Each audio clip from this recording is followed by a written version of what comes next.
Bonjour à tous et bienvenue sur cette nouvelle vidéo. Aujourd'hui, je vous fais mon retour sur le 16-28 mm f2.8 de chez Sigma que j'ai pu tester pendant une semaine à Madère. Allez, c'est parti!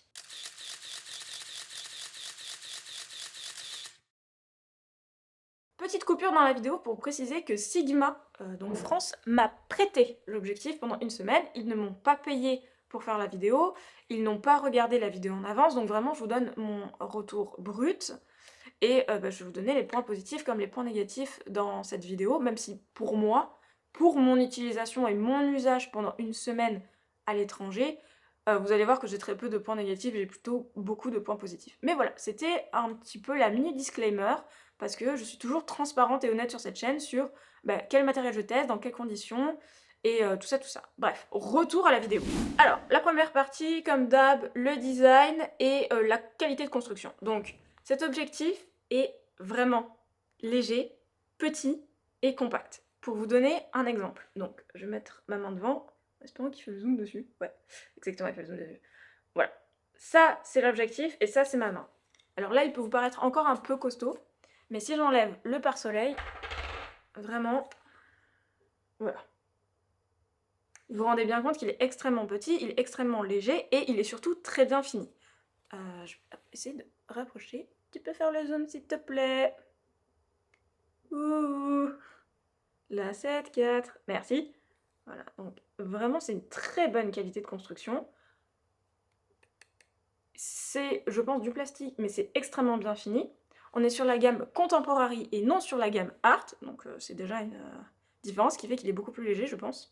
On a un bouton qui permet de switcher entre le manual focus et l'auto-focus, et c'est un peu tout ce qu'on a sur cet objectif en termes de boutons customisables et autres.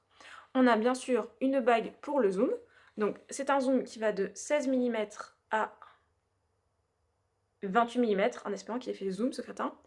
Donc il passe par 18, 20, 22 et 24. Après, bien sûr, il y a de l'intermédiaire si on se positionne. On a une bague de mise au point qui est, je trouve, peut-être un petit peu petite. Quand on le tient comme ça, il faut avoir des doigts pas trop épais, quoi. Donc je vais essayer de vous la montrer. Voilà. Mais en main, c'est un pur régal, c'est extrêmement bien fini. À aucun moment j'ai eu peur en me disant peut-être il n'est pas fait pour les conditions de Madère, qui est une île très tropicale et très, comment dire, humide. Il y a le chat qui va arriver dans 2 secondes. Ah non, ah peut-être, si, non, on sait pas. Strange, tu veux participer à non, non, Strange, tu touches pas la 7-4, tu ne lui fais pas des câlins. Sinon, on a bien sûr le joint pour tout ce qui va être conditions météo un peu dégradées, ce que j'ai pu rencontrer à Madère avec des cascades, un climat très tropical. À l'avant, on a un diamètre de 72 mm et la lentille n'est pas du tout, comment dire, bombée. Vous savez, on peut mettre un filtre dessus. Et ça, c'est un gros avantage, je pense, par rapport à tous les ultra grands angles type zoom qu'il y a sur le marché. Et surtout, vraiment, je vous ai gardé un petit peu la pépite pour la fin de cette partie-là de la vidéo.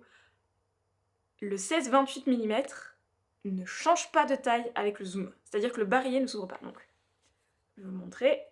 Fais le zoom. Là, je suis à 28 mm. Et là, je suis à 16 mm.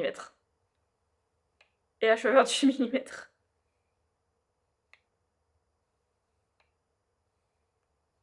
Bon, je vais arrêter de jouer avec parce que c'est complètement débile. Mais comme vous avez pu le voir, on ne change pas du tout de taille. Et ça, pour moi, franchement, c'est un point positif énorme. Pour plusieurs raisons. Déjà, les gens qui font de la vidéo, architecture et autres, pas besoin de se faire chier sur l'équilibrage du gimbal en fonction de la focale. Ça, on met de côté. Pas d'éléments extérieurs, pluie, poussière, je sais autres, qui pourraient rentrer dans le barillet. Gain de place, peu importe la focale. Vraiment, c'est juste une très bonne idée, je pense. Et de mémoire, alors vous me direz dans les commentaires si je me suis trompée, mais je les ai pas pris en main. Il me semble que le Sony, donc première génération du 1635, ça c'est sûr, il s'ouvre. Le deuxième génération, je ne sais pas s'il vient s'ouvrir. Il me semble que oui, sur les tests que j'avais pu voir. Mais encore une fois, j'ai pas pu le prendre en main, donc je peux pas vraiment vous garantir cette info. Pareil pour le Tamron donc 17-28, qui est son concurrent direct, hein, parce que 7-28, 17-28, c'est quasiment la même plage focale. Qui, lui, je pense, s'ouvre aussi. Pareil, je l'ai pas eu dans les mains, donc je peux pas vraiment vous dire si c'est le cas ou pas. Dans tous les cas, très bonne surprise, ce 16-28 en termes de qualité de construction. Au revoir Strange. Et du coup, maintenant, on va passer sur la qualité d'image. Alors, en termes de qualité d'image, bon, bah là aussi, c'est Sigma. Faut pas s'attendre à grand chose de négatif. C'est très bon, très net, très piqué. J'ai constaté un petit peu d'aberration chromatique quand je suis vraiment à contre-jour de ouf. Mais ça, je pense que y a très peu d'optiques qui ne le font pas. Mais vraiment, quand je vous dis un bon contre-jour, c'est un bon contre-jour. Hein. C'est le soleil et l'arbre devant. Et moi derrière. Vraiment très bon contre-jour. Donc ça, c'est à noter quand même. Pas de focus breathing, avec mon merveilleux accent anglais, c'est-à-dire de pompage de focus, qui fait un avant-arrière quand il cherche son sujet. Ce que j'ai moi sur mon 20 mm f1.8G de chez Sony. Vraiment, pour ça, il est vraiment pas bien. Que vous dire d'autre? Très bon, que ce soit f2.8 ou à je suis allée jusqu'à combien? Moi, je crois f11 dans mes photos. Si vous voulez voir un petit peu comment il a réagi sur le terrain, il y a une vidéo qui est déjà sortie normalement, que je vais vous afficher en fiche, ou qui sera à la fin de cette vidéo-là, que je vous conseille d'aller voir après cette vidéo, qui vous montre vraiment un test sur le terrain à Madère, où j'ai filmé à la GoPro en mode POV, où j'ai fait des plans aussi filmés avec cet objectif-là, pour que vous voyez vraiment sur le terrain comment ça rend, les photos qu'on peut faire avec, et un petit peu la tête que fait le 16-28 quand je le maltraite sur le terrain. Voilà. Comme d'habitude, avec Sigma, c'est rarement très mauvais, c'est plutôt très bon en fait. Donc pour ce 16-28, vraiment c'est un 5 étoiles. Même s'il y a de l'aberration chromatique, ça peut se comprendre. J'ai le chat qui fait n'importe quoi derrière. Mais du coup j'en suis très contente, à tel point que je n'aime pas les ultra grands angles. Vraiment, moi mes focales de prédilection, c'est à partir de 50 mm. Et donc 50 jusqu'à le reste, quoi. On va dire 100, 400, tout ça.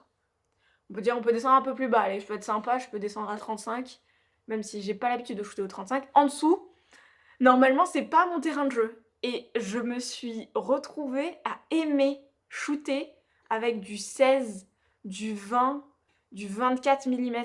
Vraiment, le 16 mm, j'ai adoré. Pour faire vraiment des photos un peu comme... Je sais pas si vous voyez derrière... Des photos comme ça, vraiment très... qui donnent un effet de grandeur. J'ai adoré faire ça, alors que c'est pas du tout mon genre, à tel point que je pense que je vais vendre mon 20 mm f1.8. Donc vraiment, même si vous aimez pas l'ultra grand angle, je pense que ça peut être un très bon jouet. Le 16-28 de chez Sigma. Concernant l'utilisation sur le terrain, alors j'ai fait 3 utilisations différentes, donc de la photo de paysage, de la vidéo à main levée, pour faire des vidéos de plans, de ce que j'étais en train de faire, vous montrer un peu le paysage de Madère sur l'autre vidéo, et du vlog, à main levée bien entendu. Dans tous les cas, j'ai pas eu de problème. L'autofocus il est rapide, il suit bien, il accroche bien, que ce soit en vidéo ou en photo, j'ai pas eu de raté. Que ce soit à 16, 24, 28, enfin toute la focale. 2.8 f7, ça là-dessus pas de souci. J'avais un peu peur pour la condition humide que représente Madère, sachant que je l'ai vraiment emmené en randonnée, sur les randonnées un peu mythiques qui sont les fontaines, les pics en montagne avec énormément de brume. J'ai pas eu de soucis, vraiment, il n'y a pas eu de buée, il n'y a rien qui est rentré. Là-dessus, pas de problème. À prendre en main, comme je vous l'ai dit, il est très léger, donc il s'équilibre assez bien sur mon A7 IV, qui est quand même assez gros. Donc j'ai pas eu de problème de décentrage de centre de masse ou quoi que ce soit. Ça passe bien dans mon sac. Alors oui, sur la journée, en randonnée, au bout d'un moment, ça se pèse, surtout comme moi, on a un physique de crevette. Mais pour moi, en termes d'utilisation sur le terrain, vous pouvez y aller à 100%. Peut-être un petit filtre devant, UV ou quoi, pour protéger un peu la lentille. Si comme moi, vous êtes un peu casse-cou et que vous le posez un peu n'importe où, et que vous faites un peu vraiment du terrain pur. Mais sinon, en termes d'utilisation sur le terrain, pareil, 5 étoiles, j'ai rien à dire, très très bien, fonctionne bien, bon autofocus, aucun souci là-dessus. Ce 16-28 mm, moi, qu'est-ce que j'en pense après une semaine de test? Donc, vraiment, je l'ai testé une semaine sur le terrain. Je l'ai pas testé un mois, je l'ai pas testé un an. Donc c'est vraiment après une semaine, qu'est-ce que je peux vous en dire? C'est que en soi, j'ai rien à dire, j'ai pris beaucoup de plaisir à shooter avec cet objectif. Il est vraiment petit, compact, léger, vraiment la fonction où le zoom il s'ouvre pas, ah j'étais tellement contente.